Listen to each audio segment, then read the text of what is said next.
Hey guys, today we're going to be taking a look at what I think might be an almost ideal go bag. This is the Pulse 24-hour backpack from a company called Elite Survival Systems. And it's a company I wasn't super familiar with, but after having a chance to look through their site, research the bag a little bit, I got very excited at the feature set that this seemed to offer. So in this video, I'm going to be talking about my experience using it over the past couple of weeks. I'll show you how I've loaded it out, walk through all the features, and I'll also talk about how it compares to some of the other similar bags that are currently on the market. Before jumping into the video, I want to thank the company for sending the bag for me to test out. And if you're new here, welcome. My name is Danny, and on this channel, we love reviewing popular travel and everyday carry gear. If you like these types of videos and you'd be interested in seeing more, please consider subscribing as it helps the channel out a lot. So with all that being said, let's go ahead and jump in. Starting off with the overall aesthetic, the bag has a pretty functional and rugged vibe. There's a lot of straps, attachment points, so it's not super minimal, but it's not overwhelmingly tactical. I think the use of the laser cut MOLLE here gives it a little bit more of a subtle feeling. And it's still a bag that I think is gonna work well across a variety of environments. Maybe not for necessarily taking into an office setting, but definitely for exploring a city, for traveling, or for taking into the outdoors. As far as the materials, the bag feels very durable. The exterior fabric is a 1000D nylon, which feels like it's gonna hold up very well to rougher usage. The bag comes in at about 3.75 pounds, so it's not the lightest bag, but you do get a lot of bang for your buck with that weight, regarding the padding and all the other features that we'll be covering throughout the bag. And then you also have some nice YKK zippers all throughout that have the reverse coils to help provide a little bit of protection against the elements. Continuing along the outside of the bag, you have two external water bottle pockets, one on each side of the bag.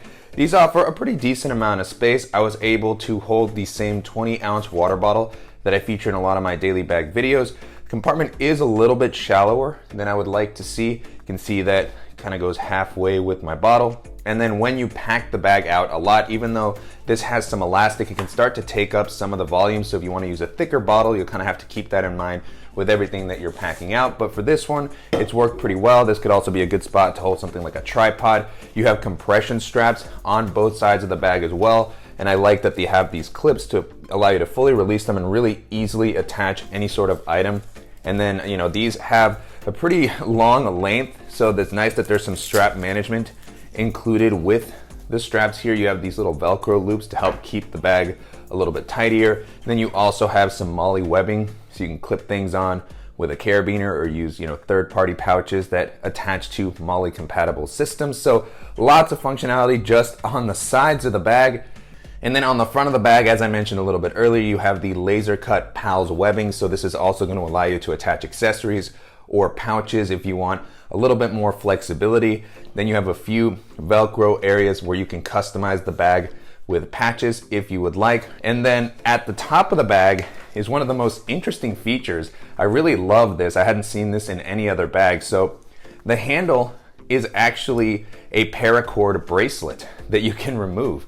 So you can, you have these clips here, and then you can fully take it off and you actually can make yourself a little bracelet. This is gonna be probably too small to actually be worn as a bracelet, but you can attach it to other areas. And then you have paracord, which is always a really versatile accessory to have with you. You can do a ton of different stuff with it. But then it also works quite well as the handle of the bag, so you can attach it. And so really love kind of the ability to get some extra functionality out of an area which typically, is just used more as a functional point to grab and hold the bag. While we're talking about the outside of the bag, one thing I'll call out is that it doesn't stand up super well on its own.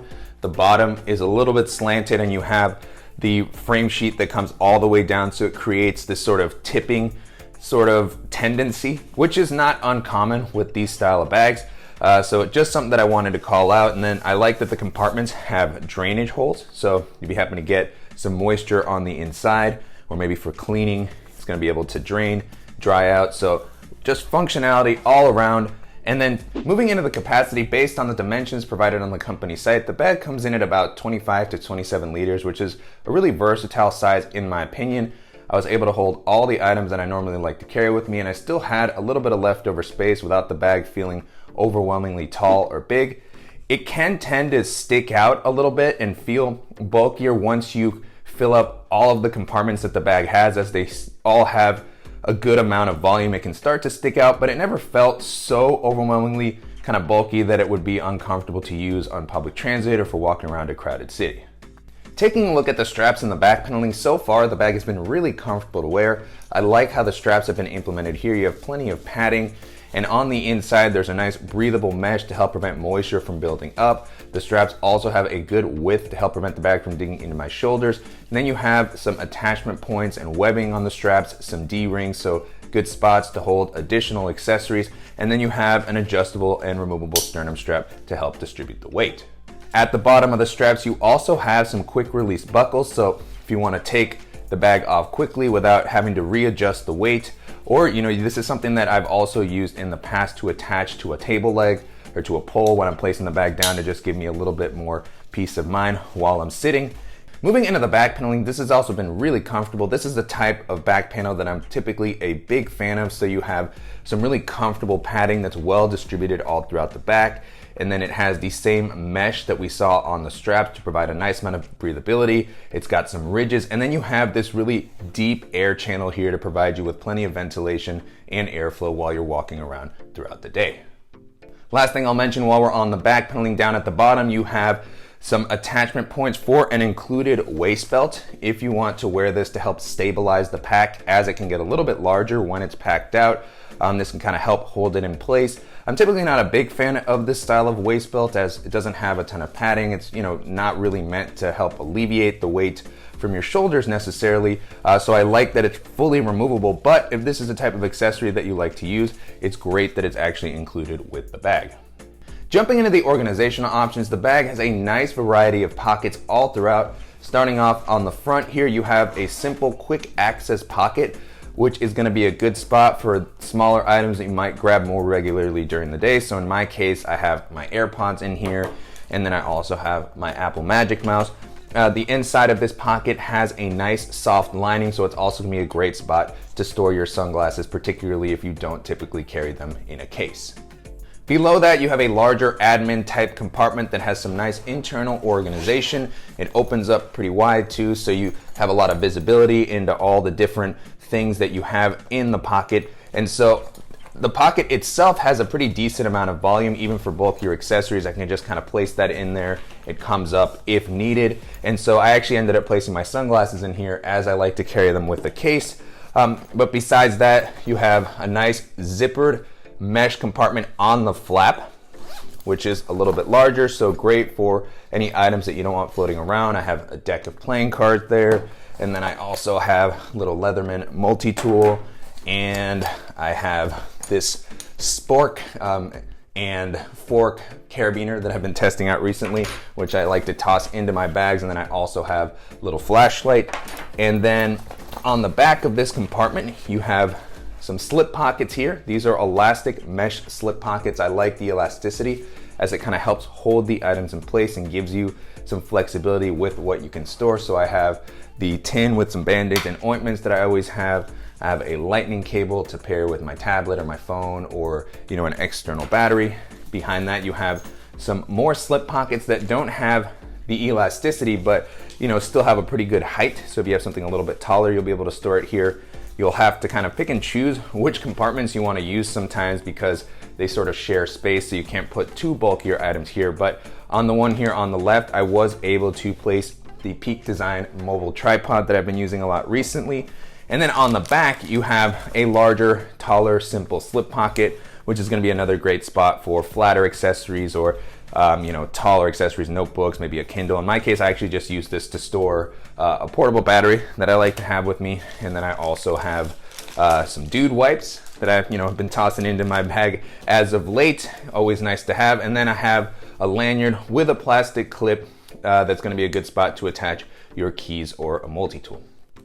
Next up, on the back, you have a compartment that's going to be a good spot to store your laptop or a hydration bladder. So you have this zipper that rests right up against your back under the strap, so you'll have to move them out of the way if you want to access the compartment. It has these zippers that come down along the side, and then a pretty decent amount of space here on the back. The first thing I'll call out is that you have this aluminum stay here. I'll put it on its side to see if we can get a better look. So this is an aluminum piece that goes all the way down to help provide some support and stability for the bag. This really just gives it a nice structure, but it's cool that you can remove that if you prefer not to use it.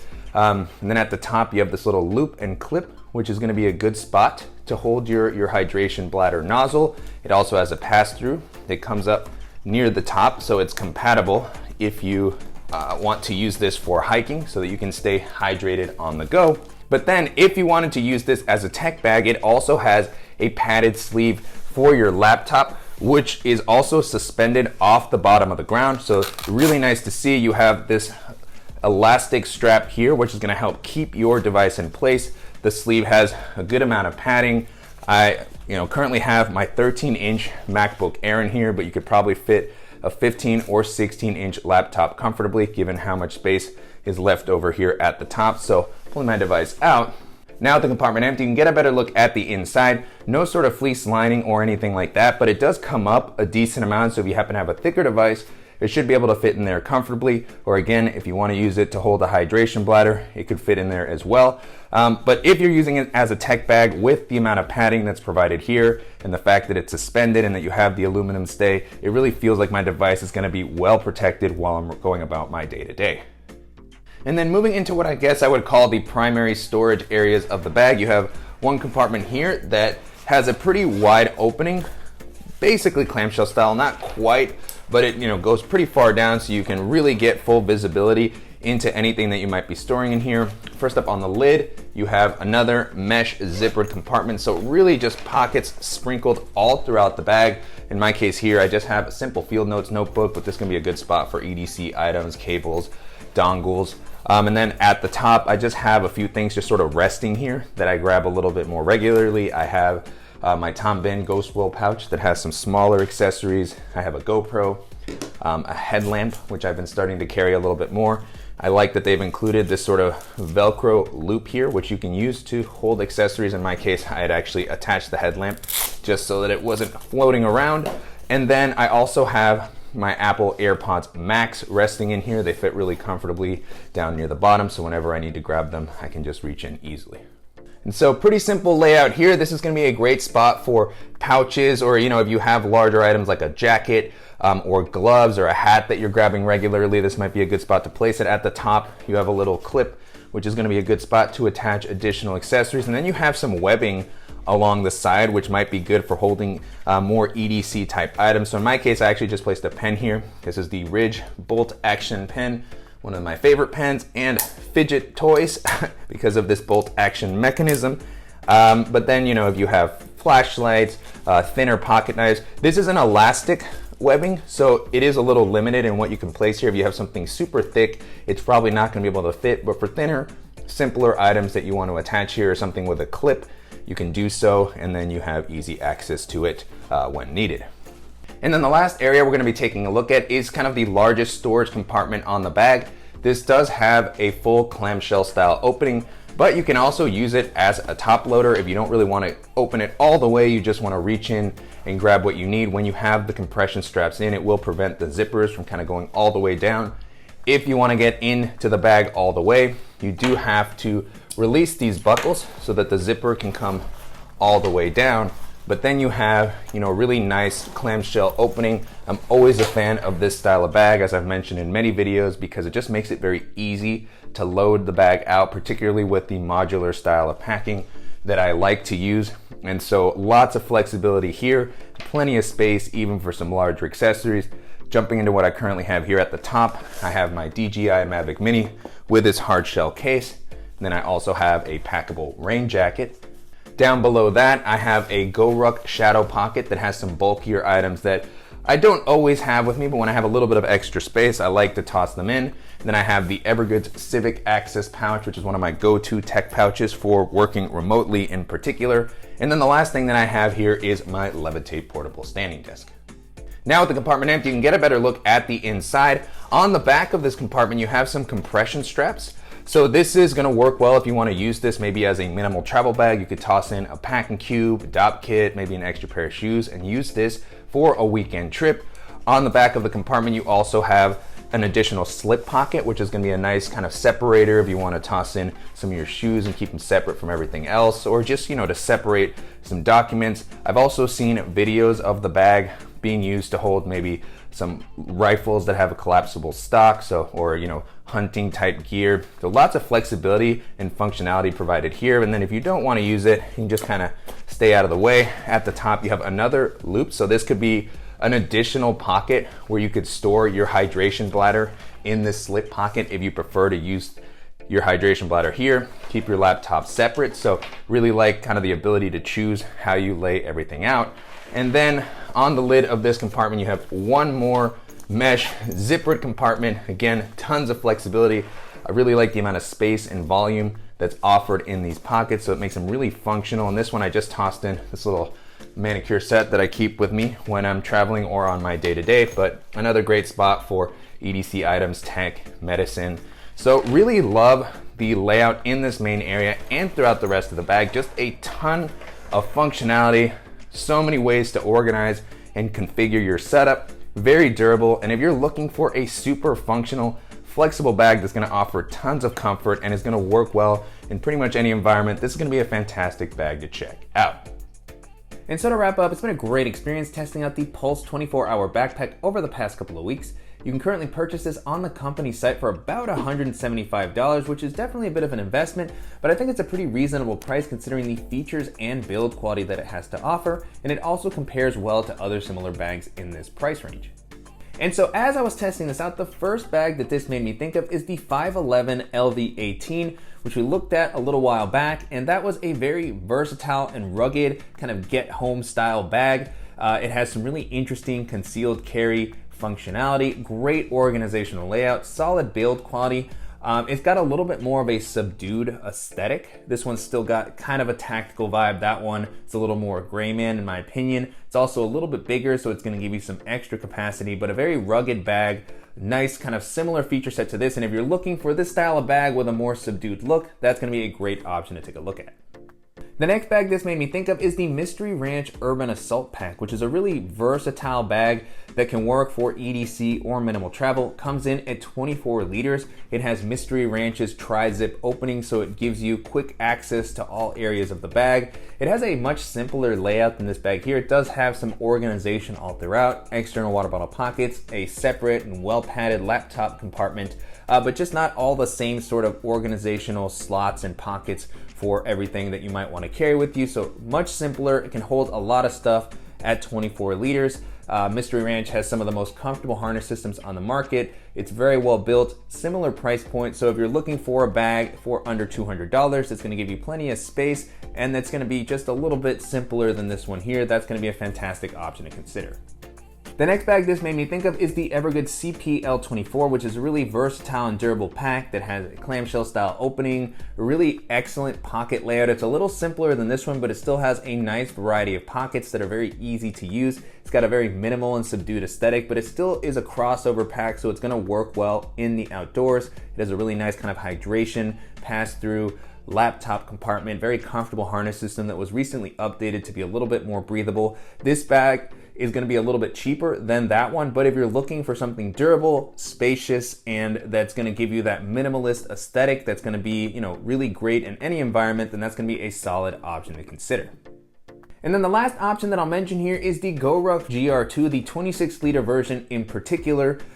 Seems like a pretty similar bag as far as the capacity. It has a great organizational layout, lots of pockets, two fully clamshell areas that give you a lot of flexibility with how you can organize. The bag also has a similar kind of tactical vibe. You've got MOLLE webbing on the front and side, so you can customize it with pouches if you want to add some additional sort of flexibility. Very modular style of organization. It is going to be in a higher price range. And it's a very rugged bag. It's something that's going to be with you for a long time to come. Works well for EDC or minimal travel in that smaller 26-liter size. GoRuck's bags are well known for being used for rucking and carrying some really heavy weight, so the harness system is going to reflect that. I like some of the breathability on this one a little bit more actually, but if you're going to be carrying heavy weights and you really want to just have that peace of mind that the bag isn't going to fail and you have that higher budget, then that's going to be one of the best options that you can take a look at. With that being said, the Pulse 24-hour backpack holds up really well against all those options, and if you're looking for a durable everyday carry bag that's going to offer a ton of organization and come in at a pretty reasonable price point, this is going to be a fantastic option to take a look at. And I'm definitely curious to hear what you all think of the Pulse 24-hour backpack and how it compares to some of the other popular EDC bags that are currently on the market. And if there's any similar options that you think I should check out, as always, please let me know in the comments. And I want to thank the company again for sending the bag for me to test out, and to you guys for watching and supporting the channel. If you enjoyed this video, please give us a like, and if you haven't already, make sure to subscribe so you don't miss any upcoming videos, and we'll see you in the next one.